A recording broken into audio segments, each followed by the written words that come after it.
जय महाराष्ट्र मित्रांनो, दिवस 24वा आणि राऊंड 24.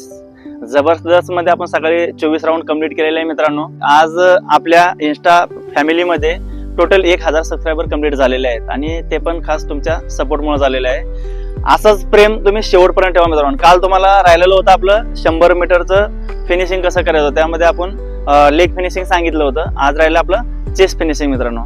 चेस्ट फिनिशिंगला काय करायचंय तुम्हाला, ज्यावेळी तुम्हाला चिप चेस्टला लावलेली असते त्यावेळी चेस्ट फिनिशिंग चुकायचं नाही. तुम्हाला चेस्ट फिनिशिंग करताना तुम्हाला कालच सांगितलंय, जे आपली फिनिशिंग लाईन असते त्या फिनिशिंग लाईनच्या पुढे तुम्हाला 10 मीटर फिनिश करायचं असतं. कारण की लाईन बघितल्या तुम्ही लगेच फिनिश करायचा प्रयत्न करू नका, त्यामुळे टाइम खराब येतो तुमचा. चेस्ट फिनिशिंग मध्ये तुम्हाला फक्त म्हणजे एकदम स्पीड मध्ये असता, तुम्ही स्पीड मध्ये येताना तुम्हाला काय करायचं, डायरेक्टली असं एकदम प्रॉपर चेस्ट टाकायची आहे तुम्हाला आणि पुढे पळून जायचंय. आणखीन जर तुम्हाला माहिती काही हवी असेल तुम्ही आपल्या कमेंट्स बॉक्स मध्ये कमेंट्स करू शकता मित्रांनो.